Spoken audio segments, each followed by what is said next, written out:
Atomic scientists have set their doomsday clock at 90 seconds to midnight, or the theoretical point of annihilation, citing Russia's invasion of Ukraine, nuclear-armed Israel's Gaza war, and worsening climate change as factors driving the risk of global catastrophe.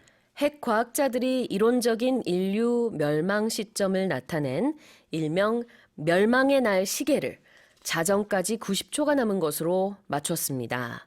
이들은 전지구적 재앙의 위험을 초래하는 요인으로 러시아의 우크라이나 침공, 핵 무장국 이스라엘의 가자지구 전쟁, 악화하는 기후변화를 꼽았습니다.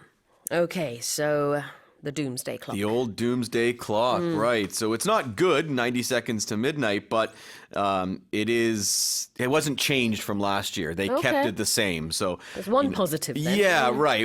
I'm trying to be optimistic. I'm trying to look at it glass half full. Half full, yeah. Yeah, exactly. Yeah. But it is 90 seconds to midnight is the closest it has ever been. Oh, I see. 자, 작년과 일단 그 1년 전과 똑같다라는 점에서는 조금 뭐라 그럴까요? silver lining 아니면 optimistic 그나마 좀 희망적인 것이죠. 이 자정에 더 가까워지지는 않았으니까 1년 전과 같은 자정에서 90초 남은 시점으로 지금 핵 과학자들이 멸망의 날 시계 현 시점을 거기다 지금 두고 있다는 겁니다. 그만큼 우리가 멸망에 가깝다라는 얘기로 해석을 할 수 있기는 한데요. Tell us more, Ray. Well, this clock, so scientists set the clock based on existential risks to Earth and people. So our existence, so nuclear threats, climate change, Sure. disruptive technology such as AI, new biotechnology. These are all the things that go into their assessment. So this first began in 1947.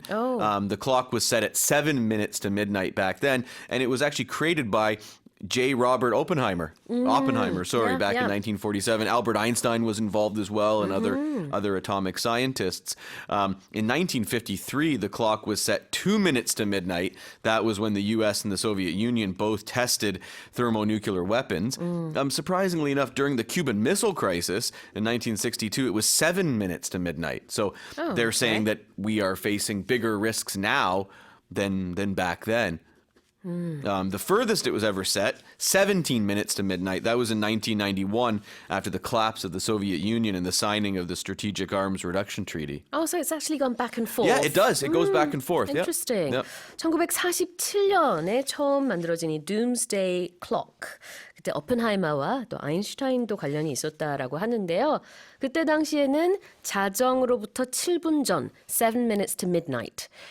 였는데 이제 그 이후에도 보면은 조금 더 자정에 가까워졌다가 또 멀어졌다가 왔다 갔다 하는 여러 가지 역사적인 사건들이 있었죠. 현재는 자정으로부터 90초 전 상황이라고 합니다. Okay, so we're talking about time here, 90 seconds to midnight. Right, so that means in 90 seconds, it will be midnight. But most people you don't usually count in seconds when you're talking about time. Right. So for example, let's say it's 7:50. People could say, if someone says, what time is it? I could say, it's 10 to 8. 그래. 10 minutes to 8 o'clock. In 10 minutes, it will be 8 o'clock. 네, 시간을 말하는 여러 방법 중에 하나죠. 우리가 이제 7시 50분을 8시 10분 전이라고 하는 것과 마찬가지로 영어로는요. 7:50라고 할 수도 있지만 10 to 8, 10 minutes to 8 둘 다 가능해요. minutes 생략 가능합니다. 자, 그래서 여기서는 90 seconds to midnight니까 보통은 우리가 뭐 몇 시 되기 몇 초 전 이런 거 잘 안 하지만 그래도 여기서는 의미가 있죠. 자정이 되기 90초 전이다.